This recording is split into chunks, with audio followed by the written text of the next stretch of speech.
एक नगर में निर्धन ब्राह्मण पति पत्नी रहते थे। ब्राह्मण देव बहुत ही सदाचारी, संतोषी और विद्वान थे, परंतु उनकी पत्नी बड़ी पतिव्रता, तत्वज्ञानी और जीवन मुक्त थी। वह चाहती थी कि ब्राह्मण देव भी तत्वज्ञानी और जीवन मुक्त हो जाए, इसलिए ब्राह्मणी ने ब्राह्मण देव को उस देश के राजा के पास भेजने का सोचा जो एक तत्वज्ञानी व जीवन मुक्त पुरुष थे। ब्राह्मणी ने अपने पति से कहा, अब हमारे पास जीवन निर्वाह के लिए धन नहीं है, आप इस देश के राजा के पास जाकर कुछ धन मांग ले आइए ताकि हम अपनी गृहस्थी चला सके। सुना है राजा बहुत ही सदाचारी और जीवन मुक्त महापुरुष है जो ब्राह्मणों का बहुत ही आदर करते हैं और उन्हें बिना मांगे ही बहुत कुछ दे देते हैं। यह सुनकर ब्राह्मण देव ने राजा के पास जाने से मना कर दिया और कहा, मैं तब तक किसी से कुछ नहीं लेता जब तक उस पर कोई उपकार न कर दूं। मैं बिना उपकार किए हुए धन को लेना निंदास्पद समझता हूँ, ऐसे धन से तो भूखे रहना ज्यादा अच्छा है।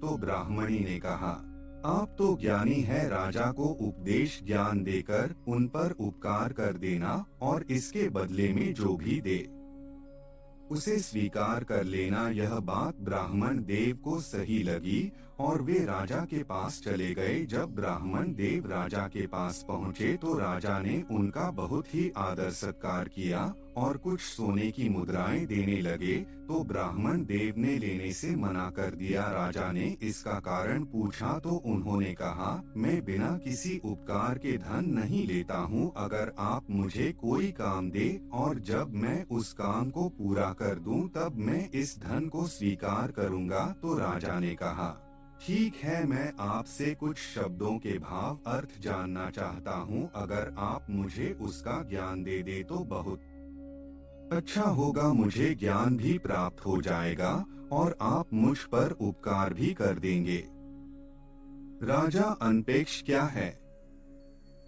ब्राह्मण देव, जिस मनुष्य को किसी भी प्रकार की कामना और इच्छा न हो और जो किसी बात की चिंता न करे वही अनपेक्ष है।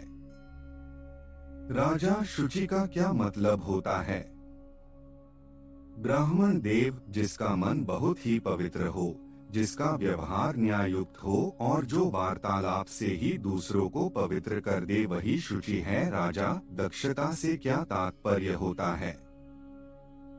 ब्राह्मण देव, जिस कार्य के लिए जीवन मिला है उसे प्राप्त कर लेना ही दक्षता है। राजा, गतव्यत का अर्थ क्या है? ब्राह्मण देव, जिसके मन में किसी भी बात का दुख व शोक न होता हो वही गतव्यत है। राजा, सर्वारंभ परित्याग क्या होता है? ब्राह्मण देव, जो अपने सभी कर्मों को त्याग कर केवल भाग्य पर निर्भर रहता है उसे सर्वारंभ परित्याग कहते हैं।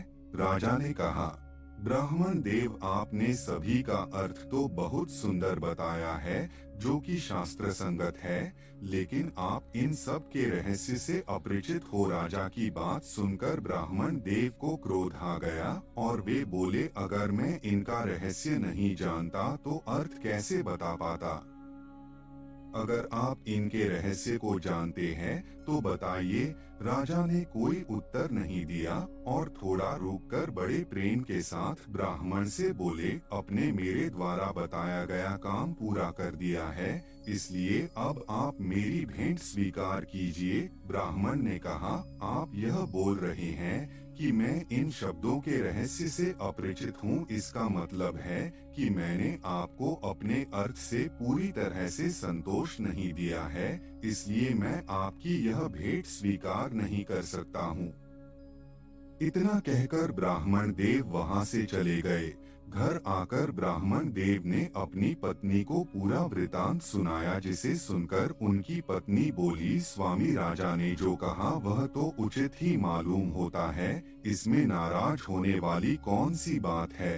पत्नी की बात सुनकर ब्राह्मण को और गुस्सा आ गया और बोले, तुम भी राजा का समर्थन करती हो क्या? मुझे सचमुच इनके रहस्य का ज्ञान नहीं है। ब्राह्मणी स्वामी, आप ही तो कहते हैं कि सच्ची बात का सदैव समर्थन करना चाहिए। देखिए, किसी शब्द का अर्थ बताना सरल होता है, लेकिन उसका रहस्य समझना कठिन होता है। ब्राह्मण वो कैसे? ब्राह्मणी, बताइए। राजा ने जिन शब्दों के मतलब पूछे, क्या वह सारे गुण आपके अंदर है? ब्राह्मण, क्यों नहीं? कौन सा गुण मुझ में नहीं है? ब्राह्मणी, आप पुनः मुझे बताइए, अनपेक्ष का क्या मतलब है? ब्राह्मण, जिसे किसी भी प्रकार की कोई इच्छा न हो। ब्राह्मणी, क्या आपके अंदर यह गुण है? ब्राह्मण, हाँ, मैं तुम्हारे कहने पर राजा के पास गया था, लेकिन उनके इतना कहने पर भी मैंने कोई भेंट स्वीकार नहीं की। ब्राह्मणी, आप बिल्कुल सत्य बोल रहे हैं, आप मेरे कहने पर ही गए थे। अब बताइए, शुचि का मतलब क्या है? ब्राह्मण, जो पवित्र और न्यायुक्त हो और अपनी बातों से दूसरों को भी पवित्र कर दे। ब्राह्मणी, क्या आपके अंदर यह गुण है? क्या आप पवित्र और न्यायुक्त है और अपनी बातों से दूसरों को पवित्र कर देते हैं? अगर आप में यह गुण है, तो फिर राजा की बातों से आपको इतना क्रोध क्यों आया? ब्राह्मण, अच्छा ठीक है, यह गुण मुझ में नहीं है। ब्राह्मणी, दक्षता का क्या अर्थ है? ब्राह्मण, जिस कार्य के लिए जन्म लिया है, उसे प्राप्त कर लेना दक्षता है। ब्राह्मणी, क्या आप जिस काम के लिए संसार में आए हैं, उसे पूरा कर लिया है? ब्राह्मण, नहीं। अच्छा ठीक है, मुझ में यह गुण भी नहीं है। ब्राह्मणी, गतव्यत का क्या अर्थ है? ब्राह्मण, जिसको किसी भी बात से शोक या दुख न होता हो। ब्राह्मणी, क्या आप में यह गुण है? अगर है, तो मेरे द्वारा राजा की बातों का समर्थन करने पर आपको क्रोध क्यों आया? ब्राह्मण, तुम सत्य कहती हो, यह गुण भी मुझ में नहीं है। ब्राह्मणी, अपने राजा को सर्वारंभ परित्यागी का क्या मतलब बताया है? ब्राह्मण, जो अपने सारे कर्मों को त्याग कर केवल भाग्य पर निर्भर रहता हो, आपने आप जो कुछ मिल जाए उसी में संतुष्ट हो। ब्राह्मणी, क्या आप ऐसे हैं? क्या आपने अपने सभी कर्मों का त्याग कर दिया है? ब्राह्मण, देवी, मैं अपनी सारी कमियों को जान गया हूँ और यह भी समझ गया कि राजा ने मुझसे ऐसा क्यों कहा कि मैं इन सब शब्दों के केवल अर्थ जानता हूँ, इनके रहस्य को नहीं। अब मैं एक सच्चा सन्यासी बनने जाता हूँ। जब वे घर छोड़कर जाने लगे, तो उनकी पत्नी ने प्रार्थना की, स्वामी मुझे भी साथ लेकर चलिए, मैं यहाँ अकेले कैसे रहूंगी? आज जो मैंने आपको राजा के पास भेजा था, वह धन के लिए नहीं बल्कि इसलिए भेजा था ताकि आप अपने जीवन के लक्ष्य को पहचान सके। मुझे ज्ञात था कि राजा तत्वज्ञानी और जीवन मुक्त महापुरुष है, जो आपको जीवन मुक्ति का मार्ग दिखा सकते हैं। अपनी पत्नी की बात सुनकर ब्राह्मण देव को बहुत प्रसन्नता हुई और उन्होंने कहा, चलो तुम भी मेरे साथ जीवन के लक्ष्य को प्राप्त करने में मेरी सहायता करना। इस प्रकार दोनों पति पत्नी अपना सब कुछ त्याग कर परमात्मा की प्राप्ति के लिए चल दिए और अंत में ब्राह्मण देव तत्वज्ञानी